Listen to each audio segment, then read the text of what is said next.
पूरे मुल्क ही नहीं पूरी दुनिया दे विच अज भारत सरकार की निखेधी हो रही है, भारतीयों की निखेधी हो रही है। भारतीयों नूं सामना करना पै रहा है बहुत ही तरह तरह के सवालों का, ते इसका कारण है भारत सरकार खुद।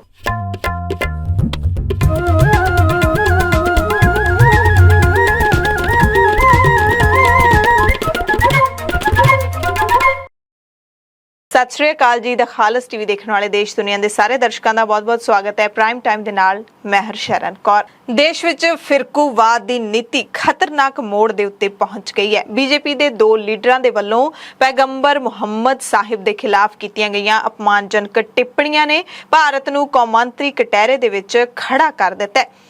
मुस्लिम खास करके अरब मुल्कों के वलों इस ते तिखा प्रतिक्रम प्रगट किया जा रहा है।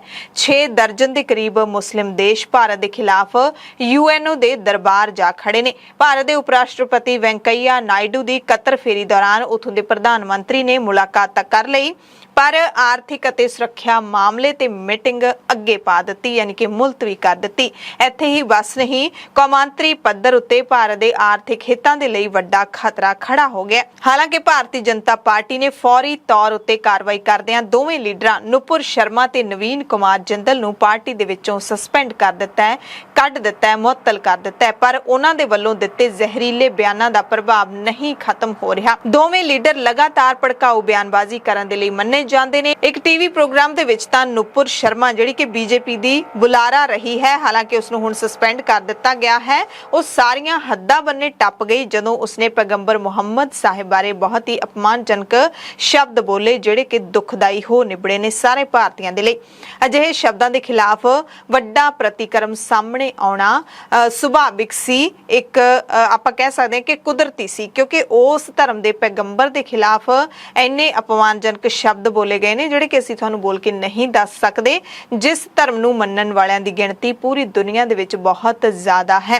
भारत विच मसीतां नूं ढाह के मंदिर बनाउण दी मुहिम भी रुक नहीं रही। इस फिरकू ते माड़ी मुहिम कारण मुल्क दे विच लगातार तणाव वाला माहौल बनदा जा रहा है। भाजपा हुण इस सब दे बारे सफाई दे रही है कि असीं सारे धर्मां दा सत्कार करदे हां। बीजेपी सरकार नूं स्पष्टीकरण देना पिया है कि असीं हर धर्म का सन्मान करते हाँ, सत्कार करते हाँ। जिहड़े किसी भी धर्म के बारे अजिहा बयान दिंदे ने उन्हां दी साडी पार्टी विच कोई थां नहीं है। पर लगता है कि इन्ना कहे दे नाल गल नहीं बननी। ना ही तां गल उन्हां दोवां नूं पार्टी विचों मुअत्तल करन ते बनी है, ना ही भारत सरकार दे स्पष्टीकरण तो बाद बनी है। लगातार विरोध वधदा जा रहा है। इन्हां बयानां करके भारत दे उन्हां देशां दे नाल संबंध ज़्यादा कौड़े होए ने जिथों पेट्रोलीयम अते गैस दी लोड़ अपने मुल्क दी पूरी हुंदी है।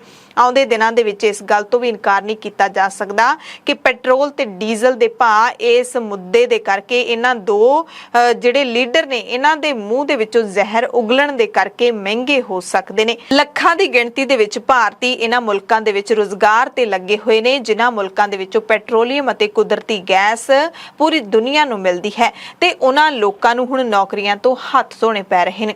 दसो, जुबान किसी दी खराब ते उसदा हरजाना हुण किसी नूं भुगतना पै रहा है। इस सब दा जिम्मेदार कौन है ते कौन इसकी जिम्मेदारी लऊगा? जिम्मेदार कौन है सब नूं पता है, पर ये इन्ने जिहड़े लोग इस दे नाल प्रभावित हो रहे ने, भारती ही प्रभावित हो रहे ने, जिन्हां ने कुछ कहा ही नहीं। हुण जदों धर्म दा मसला है, किसी दीयां धार्मिक भावनावां नूं तुसीं ठेस पहुंचाओगे, वो तां फिर सारे मुल्क नूं ही टारगेट करनगे ना, ते वो कर भी रहे ने। पाकिस्तान समेत कई मुल्कां ने भारती सफीरां नूं तलब कर लिया। उंज किसी महापुरुष बारे कीतियां टिप्पणियां नूं भारत सरकार परवाह नहीं करती। ये टिप्पणियां भारत सरकार की प्रतिनिधिता भी नहीं करदियां, पर पैदा हुई स्थिति की जिम्मेवार हर हालत दे विच भारत सरकार ही है। कौमांतरी पद्धर उत्ते डिग रही शाख नूं बचाउणा भी भारत सरकार दे जिम्मे ही है।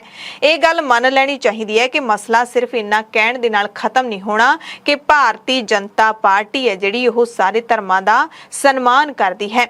ये भारतीय जनता पार्टी की सोच की असली तस्वीर नूं जरूर पेश कर रहा है। इस सारा जिहड़ा वाकिया इस कहण दे विच सानूं कोई गुरेज नहीं है। पिछले लंबे समय तो भाजपा की इस तरह की सोच का विरोध पूरे मुल्क दे विच चल रहा सी। हालांकि पिछले लंबे समय तो भाजपा की इस तरह की सोच का विरोध लगातार चल रहा है। हालांकि मुल्क तक ही सीमित है। हालांकि किसी न किसी मुद्दे दे विच पाकिस्तान तो भी बयान सामने आ जाते हुंदे ने। इहदे नाल संबंधित जथेबंदियां ते छोटे वड्डे अहुदेदारां ने ही अजिहे नाजुक मुद्दे ਉਠਾਉਣੇ ਸ਼ੁਰੂ ਕੀਤੇ ਹਨ ਜੋ ਸਦੀਆਂ ਤੋਂ ਦੱਬੇ ਪਏ ਸੀ। ਸੈਂਕੜੇ ਵਰਿਆਂ ਤੋਂ ਪਹਿਲਾਂ ਦੇ ਧਾਰਮਿਕ ਸਥਾਨਾਂ ਬਾਰੇ ਜੋ ਅੱਜ ਦੇ ਸਮੇਂ ਵਿੱਚ ਵਿਵਾਦ ਖੜੇ ਕਰਨ ਦੀ ਕੋਸ਼ਿਸ਼ ਕੀਤੀ ਜਾ ਰਹੀ ਹੈ, ਉਸ ਦੇ ਨਾਲ ਵੀ ਮਾਹੌਲ ਖਰਾਬ ਹੋਣਾ ਕੁਦਰਤੀ ਹੈ। ਕਿਉਂਕਿ ਜਦੋਂ ਇਹੋ ਜਿਹੇ ਮੁੱਦੇ ਖੜੇ ਕੀਤੇ ਜਾਂਦੇ ਨੇ ਤਾਂ ਖਾਸ ਕਰਕੇ ਜਿਹੜਾ ਹਿੰਦੂ ਧਰਮ ਹੈ, ਹਿੰਦੂ ਧਰਮ ਦੇ ਨਾਲ ਸੰਬੰਧਿਤ ਜਿਹੜੇ ਲੋਕ ਨੇ ਉਹਨਾਂ ਦੇ ਮਨ ਦੇ ਵਿੱਚ ਤਾਂ ਕਿਤੇ ਨਾ ਕਿਤੇ ਉਹ ਚੀਜ਼ਾਂ ਭਰੀਆਂ ਜਾਂਦੀਆਂ ਨੇ ਨਾ, ਕਿਉਂਕਿ ਧਰਮ ਇਨਸਾਨ ਦੇ ਸਭ ਤੋਂ ਨੇੜੇ ਜੁੜਿਆ। ਜਿਹੜਾ ਇਨਸਾਨ ਧਰਮੀ ਹੁੰਦਾ ਤਾਂ ਉਹਦੇ ਦਿਲ ਦੇ ਸਭ ਤੋਂ ਨੇੜਲੀ ਚੀਜ਼ ਧਰਮ ਹੀ ਹੁੰਦੀ ਹੈ, ਤੇ ਜਦੋਂ ਉਹਦੇ ਧਰਮ ਬਾਰੇ ਕੋਈ ਇਹੋ ਜਿਹੀ ਗੱਲ ਉਹਨੂੰ ਪਤਾ ਲੱਗਦੀ ਹੈ ਤਾਂ ਉਸ ਦੀਆਂ ਜਿਹੜੀਆਂ ਭਾਵਨਾਵਾਂ ਨੇ ਜੁੜ ਜਾਂਦੀਆਂ ਨੇ, ਕੁਦਰਤੀ ਹੈ। ਤੇ ਦੂਸਰੇ ਜਿਹੜੇ ਧਰਮਾਂ ਦੇ ਲੋਕ ਨੇ ਜ਼ਾਹਿਰ ਤੌਰ ਤੇ ਵਿਰੋਧ ਦੇ ਵਿੱਚ ਆ ਜਾਂਦੇ ਨੇ, ਕਿਉਂਕਿ ਉਹਨਾਂ ਦੇ ਵੀ ਧਰਮ ਦਾ ਮਸਲਾ ਛੇੜਿਆ ਗਿਆ ਹੁੰਦਾ ਹੈ। ਪਿਛਲੇ ਕੁਝ ਸਾਲਾਂ ਤੋਂ ਜਿਸ ਤਰ੍ਹਾਂ ਇਹਨਾਂ ਮੁੱਦਿਆਂ ਨੂੰ ਉਭਾਰਿਆ ਗਿਆ ਹੈ, ਉਸ ਨਾਲ ਦੇਸ਼ ਦਾ ਮਾਹੌਲ ਪਹਿਲਾਂ ਹੀ ਤਣਾਅਪੂਰਨ ਹੋ ਚੁੱਕਿਆ ਹੈ। ਇੱਥੇ ਜਿੰਨੇ ਪਿਛਲੇ 7-8 ਸਾਲਾਂ ਦੇ ਵਿੱਚ ਧਰਮ ਦੇ ਨਾਮ ਦੇ ਉੱਤੇ ਵਿਵਾਦ ਹੋਏ ਨੇ, ਜਿੰਨੀ ਨਫ਼ਰਤ ਵਧੀ ਹੈ, ਉਹ ਸ਼ਾਇਦ ਇੰਨੀ ਪਹਿਲਾਂ ਕਦੇ ਨਹੀਂ ਸੀ ਵਧੀ। ਤੇ ਉਠਾਇਆ ਜਾਂਦਾ ਹਰ ਨਵਾਂ ਵਿਵਾਦ ਪਹਿਲਾਂ ਹੀ ਬਲ ਰਹੇ ਭਾਂਬੜ ਉੱਤੇ ਤੇਲ ਪਾਉਣ ਦਾ ਸਬੱਬ ਬਣਦਾ ਹੈ। ਰੋਜ਼ਾਨਾ ਧਾਰਮਿਕ ਮੁੱਦਿਆਂ ਨੂੰ ਲੈ ਕੇ ਟੀਵੀ ਚੈਨਲਾਂ ਤੇ ਹੋਰ ਮਾਧਿਅਮਾਂ ਦੇ ਰਾਹੀਂ ਹੁੰਦੀ ਬਹਿਸਬਾਜ਼ੀ ਅਕਸਰ ਹੱਦਾਂ ਬੰਨੇ ਟੱਪਦੀ ਨਜ਼ਰ ਆਉਂਦੀ ਹੈ, ਜਿਸ ਨਾਲ ਆਮ ਲੋਕਾਂ ਦੀਆਂ ਭਾਵਨਾਵਾਂ ਭੜਕ ਪੈਂਦੀਆਂ ਨੇ। ਮੁਲਕ ਦੀ ਪਾਰਲੀਮੈਂਟ ਨੇ ਜੇ ਧਾਰਮਿਕ ਸਥਾਨਾਂ ਸੰਬੰਧੀ 15 ਅਗਸਤ 1947 ਵਾਲੀ ਸਥਿਤੀ ਰੱਖਣ ਲਈ ਕਾਨੂੰਨ ਬਣਾਇਆ ਸੀ ਤਾਂ ਉਸ ਉੱਤੇ ਉੱਚ ਅਦਾਲਤ ਨੇ ਪ੍ਰਵਾਨਗੀ ਦੀ ਮੋਹਰ ਵੀ ਲਾਈ ਸੀ, ਤਾਂ ਇਸ ਦੇ ਬਾਵਜੂਦ ਇਸ ਪਾਸੇ ਵੱਲ ਉੱਠ ਰਹੇ ਵਿਵਾਦ ਦੇਸ਼ ਦੇ ਲਈ ਖਤਰੇ ਦੀ ਘੰਟੀ ਤੋਂ ਘੱਟ ਨਹੀਂ ਹਨ। ਨਵੀਂ ਸਥਿਤੀ ਨੂੰ ਭਾਂਪਦਿਆਂ ਹੋਇਆਂ, ਮੌਜੂਦਾ ਹਾਲਾਤਾਂ ਨੂੰ ਭਾਂਪਦਿਆਂ ਹੋਇਆਂ ਆਰਐਸਐਸ ਦੇ ਮੁਖੀ ਮੋਹਨ ਭਾਗਵਤ ਨੇ ਇਹ ਬਿਆਨ ਦੇ ਦਿੱਤਾ ਸੀ ਕਿ ਹਰ ਮਸਜਿਦ ਦੇ ਵਿੱਚੋਂ ਸ਼ਿਵਲਿੰਗ ਨਹੀਂ ਲੱਭੇ ਜਾਣੇ ਚਾਹੀਦੇ। ਪਰ ਅਫਸੋਸ ਇਸ ਗੱਲ ਦਾ ਹੈ ਕਿ ਸਾਡੀਆਂ ਅਦਾਲਤਾਂ ਤੇ ਸਰਕਾਰਾਂ ਇਹਨਾਂ ਨਾਜ਼ੁਕ ਵਿਸ਼ਿਆਂ ਨੂੰ ਜਾਰੀ ਰੱਖਣ ਦੇ ਵਿੱਚ ਸਹਾਈ ਹੀ ਹੋਈਆਂ ਨੇ।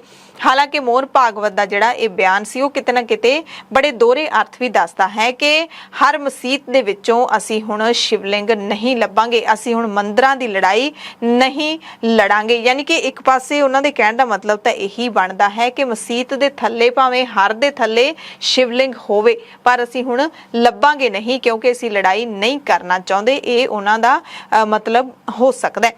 ਹਾਲਾਂਕਿ ਆਪਣੇ ਟੀਵੀ ਦੇ ਰਾਹੀਂ ਅਸੀਂ ਵਾਰ-ਵਾਰ ਇਹੀ ਦੁਹਾਈ ਦਿੰਦੇ ਆ ਕਿ ਦੇਸ਼ ਦੇ ਪ੍ਰਧਾਨ ਮੰਤਰੀ ਅਤ ਨਾਜ਼ੁਕ ਅਤੇ ਸੰਵੇਦਨਸ਼ੀਲ ਮਸਲਿਆਂ ਦੇ ਬਾਰੇ ਆਪਣਾ ਮੂੰਹ ਨਹੀਂ ਖੋਲਦੇ। ਕਿਉਂ ਨਹੀਂ ਖੋਲਦੇ? ਇਹ ਇੱਕ ਵੱਡਾ ਸਵਾਲ ਹੈ। ਉਹ ਮਨ ਕੀ ਬਾਤ ਰਾਹੀਂ ਆਪਣੇ ਦਿਲ ਦੀ ਗੱਲ ਕਹਿ ਕੇ ਅੱਖਾਂ ਤੇ ਮੂੰਹ ਬੰਦ ਕਰ ਲੈਂਦੇ ਨੇ, ਪਰ ਦੂਜਿਆਂ ਦੇ ਦਿਲ ਦੀ ਗੱਲ ਸ਼ਾਇਦ ਸੁਣਨਾ ਭੁੱਲ ਜਾਂਦੇ ਨੇ। ਇਹ ਨੀਤੀ ਉਹਨਾਂ ਨੇ ਕਿਉਂ ਅਪਣਾਈ ਇਹ ਤਾਂ ਉਹੀ ਜਾਣਦੇ ਨੇ, ਪਰ ਅਜਿਹੀ ਚੁੱਪ ਦੇ ਖਤਰਨਾਕ ਅਰਥ ਨਿਕਲ ਸਕਦੇ ਨੇ। ਚੁੱਪ ਦੇ ਦੋ ਅਰਥ ਬੜੇ ਆਮ ਜਿਹੇ ਮੰਨੇ ਜਾਂਦੇ ਨੇ। ਇੱਕ ਤਾਂ ਇਹ ਕਿ ਤੁਸੀਂ ਆਪਣਾ ਕਸੂਰ ਮੰਨ ਹੀ ਲਿਆ ਹੈ, ਜਾਂ ਫਿਰ ਦੂਸਰਾ ਇਹ ਕਿ ਜੋ ਕੁਝ ਵਾਪਰ ਰਿਹਾ ਉਹਦੀ ਆਪਾਂ ਪਰਵਾਹ ਹੀ ਨਹੀਂ ਕਰਦੇ, ਚੁੱਪ ਕਰਕੇ ਕੰਨ ਲਪੇਟ ਕੇ ਬੈਠੇ ਰਹਿੰਦੇ ਆ। ਅੱਜ ਸੁਚੇਤ ਵਰਗ ਖੁੱਲ ਕੇ ਮਹਿਸੂਸ ਕਰਨ ਲੱਗਿਆ ਕਿ ਦੇਸ਼ ਨੂੰ ਅਜਿਹੇ ਨਾਜ਼ੁਕ ਮੋੜ ਤੇ ਲਿਆ ਕੇ ਖੜਾ ਕਰਨ ਦੇ ਲਈ ਬੀਜੇਪੀ ਹੀ ਜ਼ਿੰਮੇਦਾਰ ਹੈ, ਬੀਜੇਪੀ ਦੀਆਂ ਨੀਤੀਆਂ ਹੀ ਜ਼ਿੰਮੇਦਾਰ ਨੇ। ਜ਼ਿਆਦਾਤਰ ਲੋਕ ਅੱਜ ਇਸ ਮੁੱਦੇ ਤੇ ਚਰਚਾ ਕਰ ਰਹੇ ਨੇ। ਹਾਲਾਂਕਿ ਬੀਜੇਪੀ ਦਾ ਆਪਣਾ ਇੱਕ ਵੱਡਾ ਵੋਟ ਬੈਂਕ ਹੈ। ਇਸ ਮਸਲੇ ਨੂੰ ਲੈ ਕੇ ਵੀ ਟਵਿੱਟਰ ਦੇ ਉੱਤੇ ਹੁਣ ਲੜਾਈ ਚੱਲ ਰਹੀ ਹੈ, ਜੰਗ ਛਿੜ ਗਈ ਹੈ, ਕਿਉਂਕਿ ਕਈ ਮੁਲਕਾਂ ਦੇ ਵਿੱਚੋਂ ਤਾਂ ਅਜਿਹੀਆਂ ਖਬਰਾਂ ਵੀ ਸਾਹਮਣੇ ਆ ਰਹੀਆਂ ਨੇ ਕਿ ਉੱਥੇ ਦੁਕਾਨਦਾਰਾਂ ਨੇ ਆਪਣੀਆਂ ਦੁਕਾਨਾਂ ਦੇ ਵਿੱਚੋਂ ਭਾਰਤੀ ਸਮਾਨ ਹੀ ਕੱਢ ਕੇ ਬਾਹਰ ਰੱਖ ਦਿੱਤਾ ਹੈ ਕਿ ਅਸੀਂ ਭਾਰਤੀ ਉਤਪਾਦਾਂ ਨੂੰ ਆਪਣੀਆਂ ਦੁਕਾਨਾਂ ਤੇ ਵੇਚਾਂਗੇ ਨਹੀਂ। ਜਿਹੜੇ ਲੋਕ ਨੇ ਜਿਹੜੇ ਉਹ ਸਾਡੇ ਮੁਹੰਮਦ, ਸਾਡੇ ਪੈਗੰਬਰ ਨੂੰ ਅਜਿਹਾ ਬੋਲ ਰਹੇ ਨੇ ਤਾਂ ਅਸੀਂ ਅਜਿਹਾ ਵਪਾਰ ਕਰਕੇ ਲੈਣਾ ਕੀ ਹੈ। ਦੂਜੇ ਪਾਸੇ ਬੀਜੇਪੀ ਦੀ ਬੁਲਾਰਾ ਨੂਪੁਰ ਸ਼ਰਮਾ, ਜਿਹੜੀ ਕਿ ਹੁਣ ਸਾਬਕਾ ਬੁਲਾਰਾ ਹੋ ਚੁੱਕੀ ਹੈ, ਉਸ ਨੂੰ ਜਾਨੋਂ ਮਾਰਨ ਦੀਆਂ ਧਮਕੀਆਂ ਮਿਲ ਰਹੀਆਂ ਨੇ ਤੇ ਪੁਲਿਸ ਨੇ FIR ਦਰਜ ਕਰਕੇ ਉਸ ਨੂੰ ਸੁਰੱਖਿਆ ਤੱਕ ਦੇ ਦਿੱਤੀ ਹੈ। ਕਾਂਗਰਸ ਨੇ ਨੂਪੁਰ ਸ਼ਰਮਾ ਤੇ ਮੀਡੀਆ ਇੰਚਾਰਜ ਨਵੀਨ ਜਿੰਦਲ ਨੂੰ ਨਿਸ਼ਾਨੇ ਤੇ ਲੈਂਦਿਆਂ ਕਿਹਾ ਹੈ ਕਿ ਭਗਵਾਂ ਪਾਰਟੀ ਕੌਮਾਂਤਰੀ ਪੱਧਰ ਉੱਤੇ ਦੇਸ਼ ਨੂੰ ਬਦਨਾਮ ਕਰ ਰਹੀ ਹੈ। ਆਮ ਆਦਮੀ ਪਾਰਟੀ ਨੇ ਵੀ ਭਾਰਤੀ ਜਨਤਾ ਪਾਰਟੀ ਨੂੰ ਦੇਸ਼ ਵਾਸੀਆਂ ਤੋਂ ਮਾਫੀ ਮੰਗਣ ਦੇ ਲਈ ਕਿਹਾ ਹੈ। ਹੋਰ ਕਈ ਪਾਰਟੀਆਂ ਨੇ ਵੀ ਬੀਜੇਪੀ ਦੇ ਕਾਰਕੁਨਾਂ ਉੱਤੇ ਦੇਸ਼ ਨੂੰ ਨਫ਼ਰਤ ਦੀ ਅੱਗ ਵਿੱਚ ਧੱਕਣ ਦਾ ਦੋਸ਼ ਲਾਉਂਦਿਆਂ ਬਿਨਾਂ ਦੇਰੀ ਇਹਨਾਂ ਨੂੰ ਗ੍ਰਿਫਤਾਰ ਕਰਨ ਦੀ ਮੰਗ ਕੀਤੀ ਹੈ। ਦੂਸਰੇ ਪਾਸੇ ਦਿੱਲੀ ਦੀ ਪੁਲਿਸ ਇਹਨਾਂ ਦੋਵਾਂ ਨੂੰ ਸੁਰੱਖਿਆ ਦੇ ਰਹੀ ਹੈ। ਗ੍ਰਿਫਤਾਰ ਕਰਨਾ ਤਾਂ ਦੂਰ ਦੀ ਗੱਲ। ਪਛੜ ਕੇ ਮਿਲੀ ਜਾਣਕਾਰੀ ਦੇ ਮੁਤਾਬਿਕ ਮੁਸਲਮਾਨ ਦੇਸ਼ਾਂ ਦੇ ਵਿੱਚ ਇਸ ਬਿਆਨ ਦਾ ਵੱਡਾ ਰਿਐਕਸ਼ਨ ਹੋਣ ਲੱਗਿਆ। ਕੁਵੈਤ ਦੀ ਇੱਕ ਸੁਪਰਮਾਰਕੀਟ ਦੇ ਵਿੱਚੋਂ ਭਾਰਤੀ ਉਤਪਾਦਾਂ ਨੂੰ ਹਟਾ ਦਿੱਤਾ ਗਿਆ, ਜਿਹੜਾ ਕਿ ਅਸੀਂ ਪਹਿਲਾਂ ਤੁਹਾਨੂੰ ਦੱਸ ਚੁੱਕੇ ਹਾਂ। ਸਿਆਸੀ ਪੰਡਿਤ ਮੰਨਦੇ ਨੇ ਕਿ ਧਾਰਮਿਕ ਭਾਵਨਾਵਾਂ ਨੂੰ ਠੇਸ ਪਹੁੰਚਾਉਣ ਦੇ ਨਾਲ ਆਰਥਿਕ ਸੰਬੰਧਾਂ ਦੇ ਉੱਤੇ ਸਿੱਧਾ ਅਸਰ ਪੈ ਸਕਦਾ ਹੈ ਤੇ ਪੈ ਰਿਹਾ ਵੀ ਹੈ, ਜਿਸ ਦਾ ਖਮਿਆਜ਼ਾ ਪੂਰੇ ਮੁਲਕ ਨੂੰ ਭੁਗਤਣਾ ਪਵੇਗਾ। ਤੇ ਇੱਧਰ ਜੇ ਪੰਜਾਬ ਦੀ ਗੱਲ ਕਰ ਲਈਏ ਤਾਂ ਮਲੇਰਕੋਟਲਾ ਸ਼ਹਿਰ ਦੇ ਵਿੱਚ ਸਭ ਤੋਂ ਵੱਡੀ ਗਿਣਤੀ ਵਿੱਚ ਮੁਸਲਿਮ ਭਾਈਚਾਰੇ ਦੇ ਲੋਕ ਰਹਿੰਦੇ ਨੇ ਅਤੇ ਉਹਨਾਂ ਦੇ ਵੱਲੋਂ ਪ੍ਰਧਾਨ ਮੰਤਰੀ ਨਰਿੰਦਰ ਮੋਦੀ ਦੇ ਨਾਮ ਮੰਗ ਪੱਤਰ ਭੇਜਿਆ ਗਿਆ ਹੈ। ਜ਼ਿਲ੍ਹਾ ਪ੍ਰਸ਼ਾਸਨ ਨੂੰ ਇਹ ਮੰਗ ਪੱਤਰ ਦਿੱਤਾ ਗਿਆ ਹੈ ਕਿ ਅੱਲਾ ਦੇ ਨਬੀ ਸਲ ਦੀ ਸ਼ਾਨ ਦੇ ਵਿੱਚ ਗੁਸਤਾਖੀ ਜਿਹੜੀ ਕੀਤੀ ਗਈ ਹੈ ਉਸ ਦੇ ਰੋਸ ਦੇ ਵਿੱਚ ਇਹਨਾਂ ਨੇ ਪ੍ਰਧਾਨ ਮੰਤਰੀ ਨੂੰ ਮੰਗ ਪੱਤਰ ਸੌਂਪਿਆ ਤੇ ਨਾਲ ਹੀ ਇਹਨਾਂ ਨੇ ਸਰਕਾਰ ਦੇ ਖਿਲਾਫ ਨਾਅਰੇਬਾਜ਼ੀ ਵੀ ਕੀਤੀ। ਧਰਮ ਦੇ ਨਾਂ ਤੇ ਬੰਡੀਆਂ ਪਾਉਣ ਵਾਲੇ ਮੁਰਦਾਬਾਦ ਮੁਰਦਾਬਾਦ ਮੁਰਦਾਬਾਦ। ਪੰਜਾਬ ਸਰਕਾਰ ਮੁਰਦਾਬਾਦ ਮੁਰਦਾਬਾਦ ਮੁਰਦਾਬਾਦ। ਸਰਕਾਰ ਮੁਰਦਾਬਾਦ ਮੁਰਦਾਬਾਦ ਮੁਰਦਾਬਾਦ। ਅੱਜ ਪੰਜਾਬ ਦੇ ਵਿੱਚ ਹੀ ਫਿਰਕੂ ਤਾਕਤਾਂ ਵੱਧ ਰਹੀਆਂ ਨੇ, ਵੱਧ ਇਸ ਲਈ ਰਹੀਆਂ ਨੇ ਕਿਉਂਕਿ ਜਿਹੜਾ ਪ੍ਰੋਪੇਗੈਂਡਾ ਚੱਲ ਰਿਹਾ ਮੁਸਲਮਾਨਾਂ ਦੇ ਖਿਲਾਫ ਉਹ ਨੈਸ਼ਨਲ ਟੀਵੀ ਸ਼ੋਅ ਜਿਹੜੇ ਡਿਬੇਟ ਕਰਾ ਰਹੇ ਨੇ, ਦਿਨ ਰਾਤ ਡਿਬੇਟ ਚੱਲ ਰਹੀ ਹੈ ਹਿੰਦੂ ਮੁਸਲਮਾਨ ਤੇ ਇਸ ਤੇ ਪਾਬੰਦੀ ਲੱਗਣੀ ਚਾਹੀਦੀ ਹੈ। ਅਗਰ ਨਹੀਂ ਪਾਬੰਦੀ ਲੱਗਦੀ ਤਾਂ ਮੈਨੂੰ ਲੱਗਦਾ ਆਉਣ ਵਾਲੇ ਟਾਈਮ ਦੇ ਵਿੱਚ ਜਿਹੜੇ ਹਿੰਦੁਸਤਾਨ ਦੇ ਹਾਲਾਤ ਨੇ ਬਹੁਤ ਖਰਾਬ ਹੋ ਸਕਦੇ। ਸੋ ਪ੍ਰਾਈਮ ਟਾਈਮ ਦੇ ਵਿੱਚ ਇੰਨੇ ਸ਼ਬਦਾਂ ਦੇ ਨਾਲ ਹੀ ਅਸੀਂ ਸਮਾਪਤੀ ਚਾਹਾਂਗੇ ਕਿ ਚਾਹੇ ਦੁਨੀਆ ਦੇ ਵਿੱਚ ਕੋਈ ਵੀ ਧਰਮ ਹੈ, ਕੋਈ ਵੀ ਧਰਮ ਦਾ ਪੈਗੰਬਰ ਹੈ, ਉਸ ਦੇ ਬਾਰੇ ਕਿਸੇ ਨੂੰ ਵੀ ਇਸ ਤਰੀਕੇ ਦੇ ਨਾਲ ਬੋਲਣ ਦਾ ਹੱਕ ਨਹੀਂ ਹੈ।